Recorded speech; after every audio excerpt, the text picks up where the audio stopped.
The one place where she caused the most damage was in Bill Lewis's place, where a fine large mirror was ruined, besides considerable liquor destroyed and bottles broken. It seems that her mission was to destroy as much of the bar that she could get her hands on.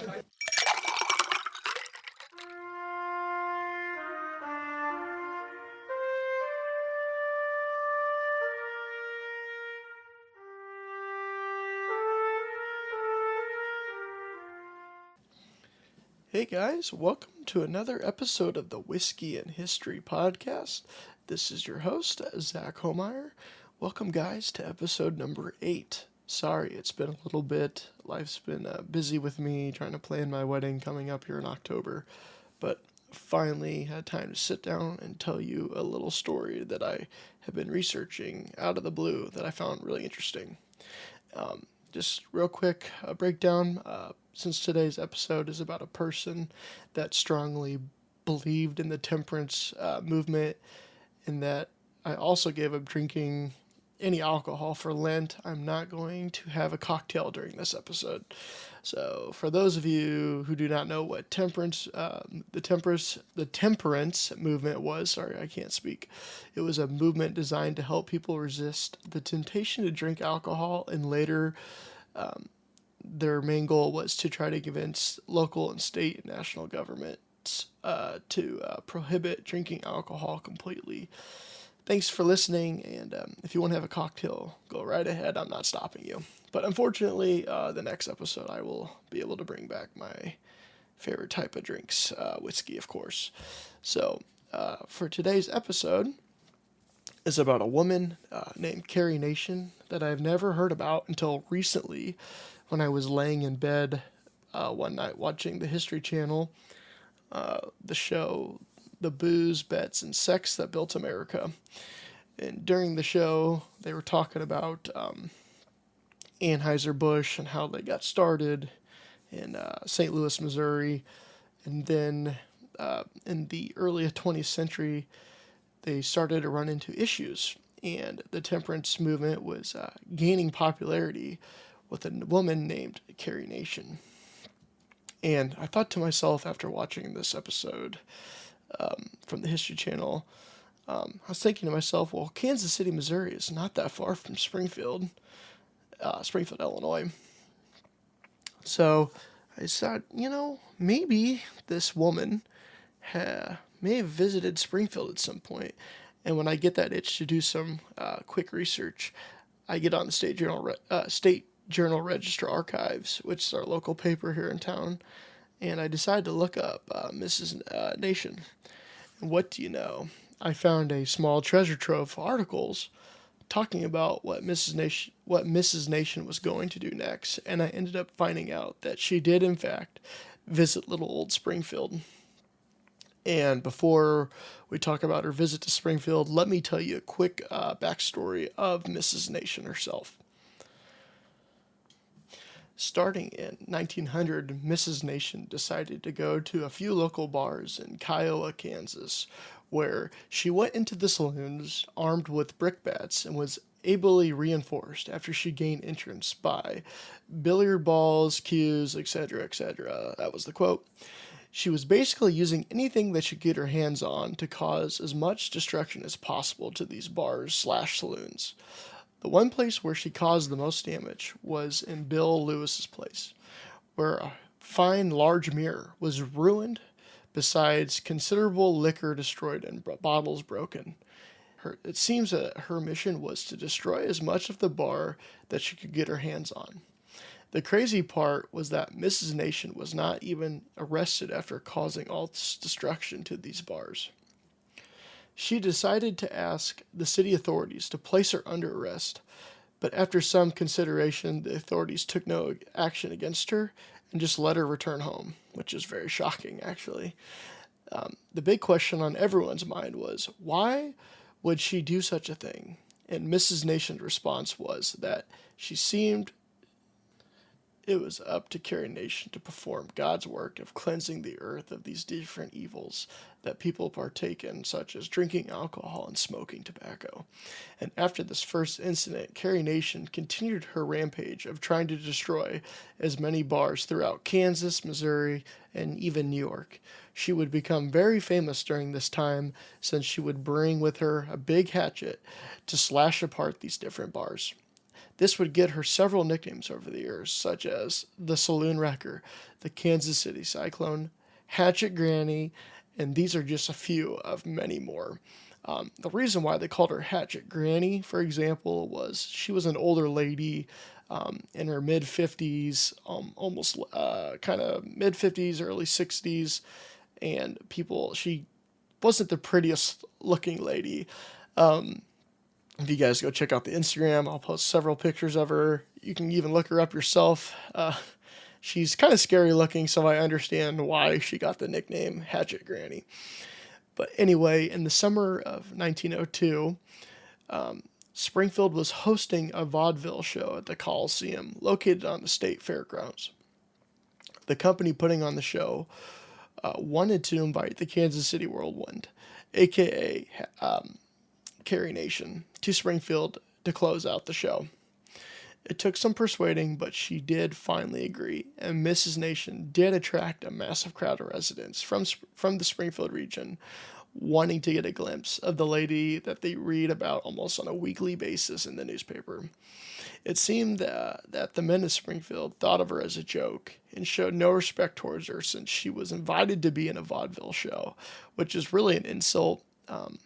If you guys don't really know what a vaudeville show is, it's a show that more like comedy. It's like what the Three Stooges kind of got into before they were on television. It's like these comedic acts or just these different type of characters from the turn of the century that would put on these shows for people. And so they basically viewed her as that type of person, not someone that's trying to fight for temperance or abolition or anything along those lines. So anyway, when it was her time to speak at the Coliseum later, she reflected on what happened that day, and she arrived early before the show to go visit the saloon district in Springfield. When she walked into the saloon, she gave everyone a piece of her mind, saying, "What do you think I saw in the resort of impurity?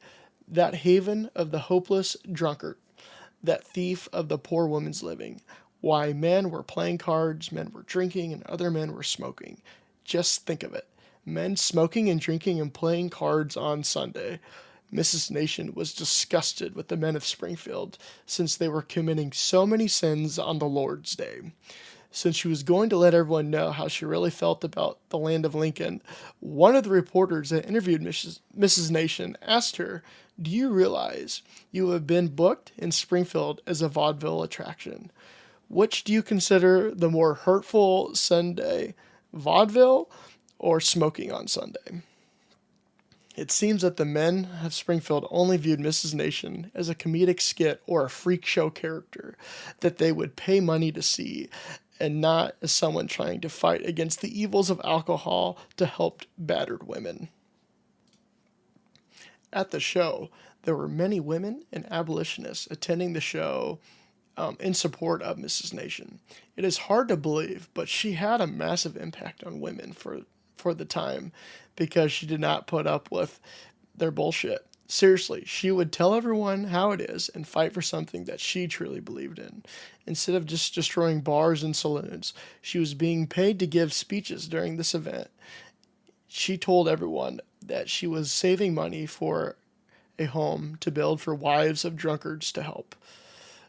Then she located a perfect place, apparently, in Kansas City, and it would cost around $20,000 to build this home. Mrs. Nation's impact was so massive that other women throughout the Springfield community began to mimic her actions. I found several cases in my research. For example, a woman in New Berlin, a small town outside of Springfield, decided to throw a beer bottle through a plate glass window in front of the saloon building. This was not this lady's first engagement at this place before either. Another woman in the town of Pana used a brick bat to demolish a mirror and fixtures because her son drank too much red liquor and ended up falling from a hayloft and injuring himself. These articles all have the same headline saying, emulates Carrie Nation. The women in the town of Edinburgh made a Carrie Nation fan club that had at least 15 women members that joined from the local church. The news article stated that the fan club knew about men selling alcohol illegally and had them arrested. The women would march around the streets of Edinburgh with their hatchets ready to do some smashing. And Mrs. Nation was a local celebrity, especially to women that were getting sick and tired of the abuse that they received when their husbands or men would drink alcohol. And basically, I was just totally shocked to find all these different articles talking about Mrs. Nation throughout Illinois because I never heard anything about her before. And what really interested me to find was there ever any instance in Illinois where she did some type of smashing or destruction in a bar? Like, I was dying to find this. And then finally, after a few hours of research, I stumbled across a couple interesting stories that I was so desperately looking for. And I was actually kind of surprised to find Mrs. Nation attended the Carnival of the Elks in Danville, Illinois. She finally did what she was so famously known for, which was, of course, smashing with her hatchet the exhibit of the Danville Brewing Company in the midst of a throng of 1,000 people. Mrs. Nation put on a show for at least 1,000 bystanders that have been so curious over the years that what they read in the papers was true.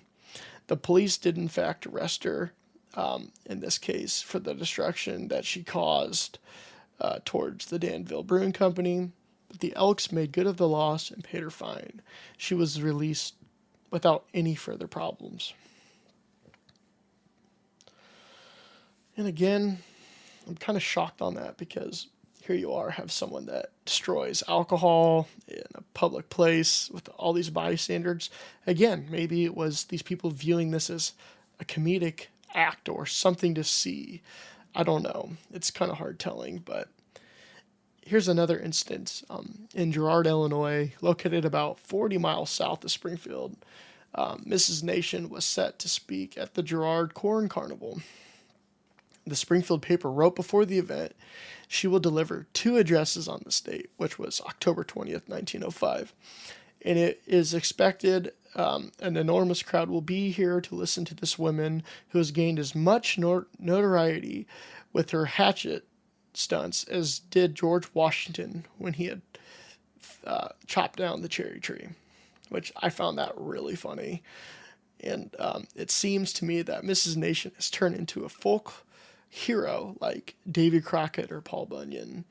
And on the day of the carnival, Mrs. Nation was able to attract a massive crowd when she delivered several speeches on prohibition and abolition. The paper said she did not have on her any war paint for this occasion, but was in actually a peaceful mood. It seems that she was there to spread her good word and not cause any damage to the small town of Girard. She even sold hatchets as souvenirs for the people as promotional items, which I found that really, really fascinating. Could you imagine going to your corn carnival as a child and seeing this kind of creepy older lady, sounds bad, selling hatchets? I mean, I think that's really fascinating. I would want to buy one. But Mrs. Nation ended up actually staying another day and decided to visit several saloons on the Levee district of Girard, which I'm actually shocked there was one, because it's a very small town even today. When she entered the Colin Bros saloon, she emphasized some of her remarks by snatching a glass from one of the patrons, who was in the act of taking a drink, and threw it woman fashion, this is what the paper wrote, and smashed a valuable portrait on the wall. She had to make sure to give the people of Girard one last incident for them to remember her by. she was not arrested and left town right after this happened. And like I said, these were the two stories I was able to find where Mrs. Nation would do some of her famous smashing in the state of Illinois. I don't know if there's any more incidents. I know that besides these incidents, she gave many speeches throughout Illinois. And I found out that she would go throughout so many small towns, such as Petersburg, Rockford, Taylorville, back to Danville. I mean, she even went to Chicago. And one other fascinating little thing about her is she was into horse racing. And people would bet on her to see if she could win a quick dash across a field on horseback. And when I first read this, I'm like, this cannot be true. Is this like a joke? Because I could not imagine this lady in her, like I said, late 50s, early 60s racing a horse at these carnivals or fairs or whatever. But again, this made me chuckle because it's like I cannot imagine that. And actually almost every town she visited, she did this. And actually, she was really good at it. She was undefeated from what I could find. So you did not want to be drinking in front of Mrs. Nation in your local saloon, or you didn't want to go up against her in a horse race because she would show you how to ride a horse. And Mrs. Nation would continue her rampage across the country, smashing up saloons and restaurants to gain more followers in the course towards prohibition. And she would end up dying in 1911 before the federal government would completely prohibit any consumption of alcohol in 1920. Really, overall, I thought it was a great story for you guys to listen to on the podcast. I've been looking for some more off-the-wall topics for the show, and I really, really enjoyed seeing this on the History Channel. Like I said, it was a short little story. That was the whole part of that show. It was probably like, I don't know, 5 minutes where they just talked about her in Kansas City smashing up a bar. And so I just fascinated to see if this woman ever came across Illinois. And I've also really been looking for more stories on women, since this was a time where women were not just talked about or written about as much in history. So and this is the reason why I love the story, because she gained so much fame overnight, where the newspaper would write about her almost weekly until her death, which was about 11 years after she started all this in 1900. As soon as it happened, it made the headlines in Springfield. She also did fight for change and believed that women should have a voice during a time when they didn't. And she is definitely a woman ahead of her time, and it seems like she's not talked about or gets the notoriety that she really does deserve, and actually, in my opinion. And she also, I think her name should live on, such as a Davy Crockett story that he was able to kill a bear with a knife, like she was able to smash up a saloon with her hatchet. And at least with this episode, I get to shine some light on her, in my opinion, forgotten legacy, and it can live on. I really hope that you guys enjoyed this episode. It's a short and sweet little fun topic to talk about. I'm really looking forward to more episodes here. Sorry, I've been slow on it, but I have so many topics. I thought this would be a fun little story to tell. Again, let me know if you guys like it. I